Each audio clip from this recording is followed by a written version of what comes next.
Angle mort, 10 novembre, salut tout le monde. Sujet, on ne peut plus... j'ai différentes affaires à vous parler en intro, mais mon sujet, c'est 2 films que j'ai vus qui valent vraiment le détour. Donc, vous savez que de temps en temps, je vous parle de films que je recommande et pourquoi. Puis, c'est toujours assez populaire, donc manifestement, les gens aiment bien se faire donner des recommandations. Parce que c'est un vrai problème, hein, quand tu arrives avec toutes les plateformes aujourd'hui.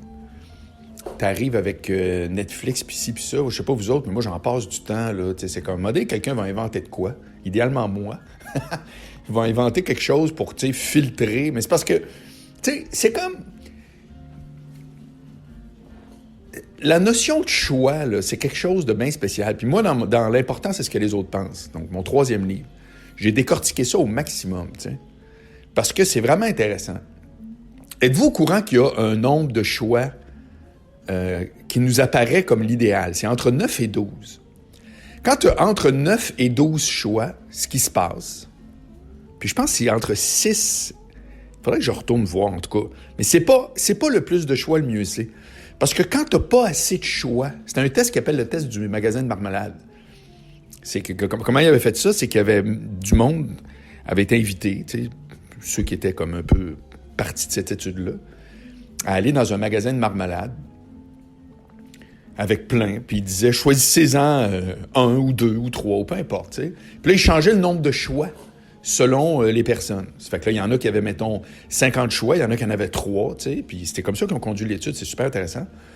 Puis ils se sont rendus compte que quand il n'y a pas assez de choix, les gens se disent, ouais, je manque de choix pour prendre une bonne décision. Quand il y en a trop, c'est l'inverse. Moi, ça m'a toujours fait rire, les restaurants avec des menus de pizza où c'est marqué plus de 75 pizzas. Je vous jure, j'ai déjà vu ça. Puis là, tu regardes.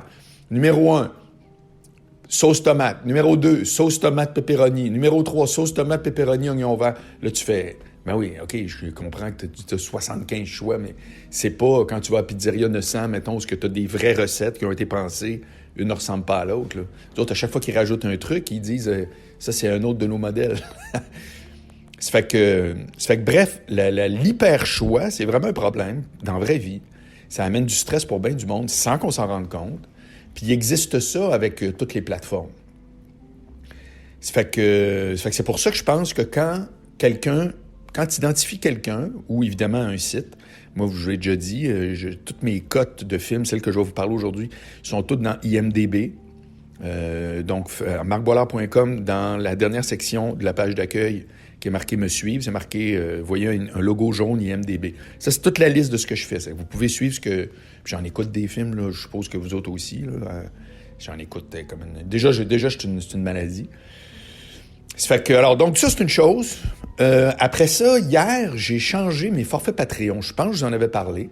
J'ai découvert quelque chose que je savais pas à force de gosser dans le site. C'est quand tu publies... quand tu fais une publication dans un Patreon, tu peux choisir à quel niveau ça s'adresse dans ton membership. Parce que les gens, habituellement, dans Patreon, ils ouvrent plus qu'un membership. Tu sais, as souvent, mettons, le minimum à 3$ par mois. Ça permet d'avoir un épisode, mais en différé. Après ça, t'as l'audio, le vidéo, bon. Puis moi, je cherchais une façon où je n'allais pas pénaliser mes membres actuels, parce que je leur ai toujours dit, vous allez toujours avoir droit à tout. Tant que vous restez abonné, votre prix n'augmente pas. Mais, suite à un commentaire, j'ai tout parlé de ça, mais je vous résume ce que j'ai fait. De Mathieu, qui est membre chez nous, un de mes chums, il m'a dit, Caroline, il dit, dans le fond, il dit, tu publies quasiment trop d'affaires, tu sais, c'est mêlant. Il dit, moi, là, je me suis abonné pour ta vidéo de la semaine, conseils, communication, relations. Ça m'intéresse. C'est comme une espèce de conférence hebdomadaire. Parfait. Fait que là, hier, j'ai fait ça. Donc, j'ai reformaté mon format. Donc, si tu payes le minimum, le forfait de base, qui s'appelle la grosse base à 3$, à ce moment-là, tu as le droit à tout ce qui s'en vient. Mais tu n'as pas le droit au catalogue de ce qui s'est fait depuis des mois. Puis si tu montes juste de 2$ de plus à 5$, tu as le droit, évidemment, à tout ce qui s'en vient. Donc, tant que tu restes abonné, 4 vidéos par semaine, plus 50% sur mes shows, quand ça va réouvrir, de rabais, et au catalogue en arrière. Ça fait que là, comprenez-vous, quelqu'un qui dit, moi, je m'en claque de toutes tes affaires d'audiobook et tout, je veux juste avoir ça une fois par semaine. Caroline, c'est le fun. Puis en plus, c'est en live. Donc, ce soir, c'est mon live, comme maintenant la tradition est partie, à 20h, qui se retrouve disponible par la suite. C'est que je suis content parce que je vous parle tout le temps comment j'orchestre mes podcasts, c'est un vrai laboratoire. Parce que là, je suis revenu avec un prix super bas, puis ça permet d'offrir des options. C'est que quelqu'un qui dit « moi, j'en veux plus », il y en a plus, puis il paye quelques dollars de plus par mois, qui est une vraie farce. Donc là, j'ai hâte de voir comment ça va bouger à cet effet-là, mais c'est quelque chose qui est très intéressant. Je suis bien content de ça. Pour le reste, alors, qu'est-ce que j'ai...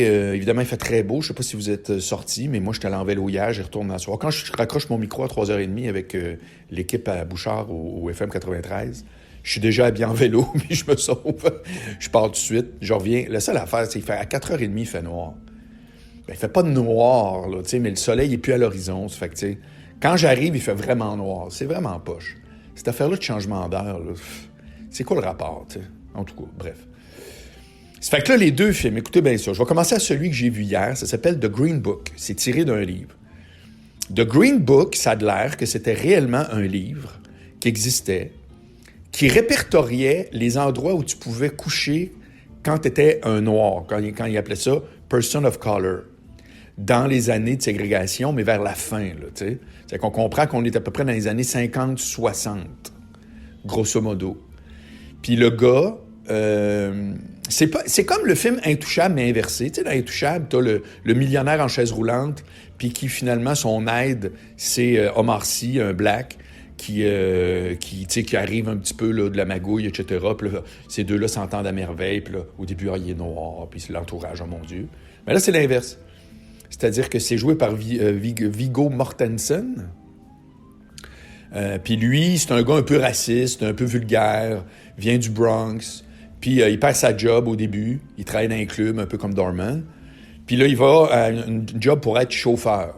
Puis le gars qui demande, qui offre la job, c'est un noir super. Il se fait appeler docteur parce que semble-t-il qu'il y a un doctorat en musique et tout. Puis il s'en va faire une tournée, mais dans les pires coins des États-Unis. Puis il est reçu là, par des Blancs. Il est reçu un peu partout. C'est le début où les Blancs trouvent encore que les Noirs sont des citoyens de deuxième classe, mais reconnaissent qu'un va avoir... Ils les accueillent quasiment comme un acte de cirque. C'est qu'il va dans des maisons de multimillionnaires, puis tu vois, il y en a qui veulent pas y serrer la main. C'est vraiment... C'est spécial en crime. Mais c'est très, très bon, parce que c'est extrêmement bien réalisé. C'est extrêmement bien joué. Les personnages sont clairs.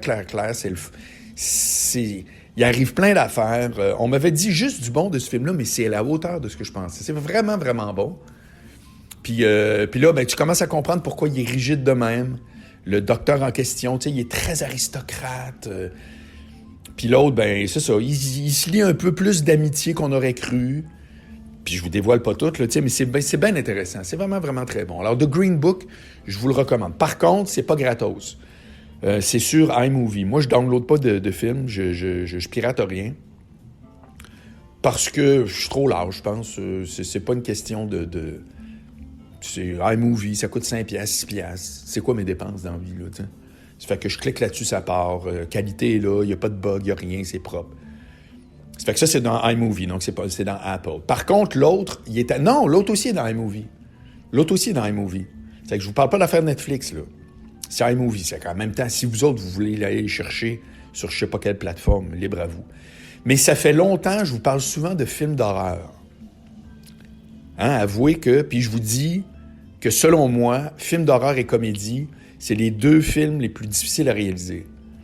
Parce que dans le cas notamment du film d'horreur, la réalisation est aussi importante que l'histoire et les dialogues. Ça fait que le film que j'ai vu hier, s'il était mal réalisé, ce serait pas grave. Si c'était mal cadré, si c'était... Bon, dans l'autant que c'est bien joué, c'est un drame. Tu sais, c'est un drame, ouais. Ça fait que... Regarde, la caméra est où, me dire, c'est pas mal sûr. Mais un film d'horreur où tout à coup les maquillages sont cheap, la caméra est mal placée, le timing est pas bon, ça c'est de la réal, là. On n'est plus dans le jeu d'acteur, on n'est plus juste dans l'histoire. Ça demande beaucoup, il y a beaucoup de critères avant qu'un film d'horreur soit vraiment hot. Et là, j'ai vu, ça s'appelle The Dark and the Wicked. The Dark and the Wicked, ça vient de sortir. Puis c'est vraiment élevé, c'est sur une ferme. Donc 2 enfants viennent sur le lit de mort de leur père, donc qui est comme avec le petit tube oxygène, puis la mère est là, puis elle est bizarre, puis à un moment donné, voilà, elle se suicide. C'est peu de temps après le début du film, ça commence de même. Puis là, en lisant son journal, on réalise qu'elle entendait des voix, etc. et tout. Puis là, le gars et la fille sont là pour accompagner leur père un peu dans les derniers moments. Mais il y a des affaires... Je vous en parle, j'ai des frissons. Pour vrai, là. Le jeu du son... Le jeu, on comprend qu'il y a un démon qui essaie de rentrer dans la maison, puis tout. Ah! C'est vraiment élevé, là, tu sais. Puis c'est élevé réaliste, dans le sens que, je vous ai déjà parlé de Insidious. Il y a 4 films Insidious. Les 2 premiers sont très, très bons. Le 3e, oui, puis le 4e, je m'en souviens même pas. C'est pour vous dire que c'est pas vraiment ça. Mais les Insidious, c'est vraiment aussi très épeurant, mais c'est par contre très cartoonesque. Tu sais, dans le sens que, je vous le dis, c'est top, là, c'est dans mon top 5 de films d'horreur, donc je veux pas diminuer l'impact. Mais, tu sais, il y a beaucoup, les personnages, les fantômes, les monstres, les démons, appelez-les comme ça, sont très, très, très bande dessinée à quelque part. Tu sais, sont très... Dans Dark and Wicked, c'est pas ça, là. C'est pas ça, là. C'est vraiment comme... Écoute, c'est la première fois que j'ai vraiment regardé en côté dans le garde-robe pendant le film, puis pour vrai, là. C'est vraiment, tu fais tabarouette que c'est freak. Puis là, le soir même, parce que moi, maintenant, sur mon Facebook, j'envoie en story tous les films que je trouve bons. Surtout que je trouve qu'un film est bon, je l'envoie dans une story de Facebook. Je pourrais peut-être faire la même chose avec Instagram, je n'ai pas pensé. Mais, parce que tu sais jamais quoi faire avec des stories, je trouve ça un peu, je sais pas...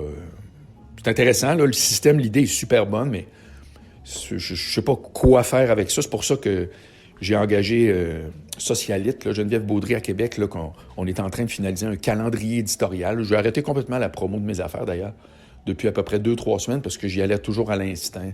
Fait que, tu sais, à un moment donné, faire du contenu, pour moi, c'est quelque chose qui n'est pas compliqué. Générer beaucoup de contenu tous les jours, mais faire la promo de ça, c'est pas mon bag.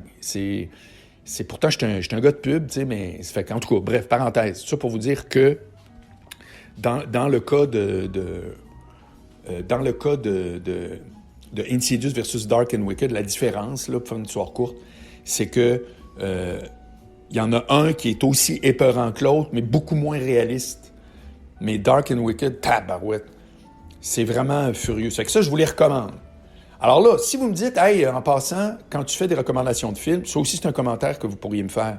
Laisse faire les films qu'on est obligé de payer sur Apple. Parle-nous de Amazon Prime ou de Netflix. Je pourrais faire ça aussi, là, tu sais. Moi, je tire partout parce que j'écoute des films comme un malade. Mais si vous me faites le commentaire, je peux m'organiser. Mais peut-être que vous dites non, on s'en claque, on sait tout quoi faire pour aller les chercher gratuit. Mais tant mieux pour vous autres. Mais bref.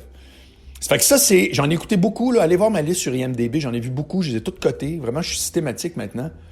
Beaucoup de très bons films français, entre autres. Là. Je vous en donne un dernier qui n'était pas prévu, mais j'y pense là, Bronx, sur Netflix, Bronx.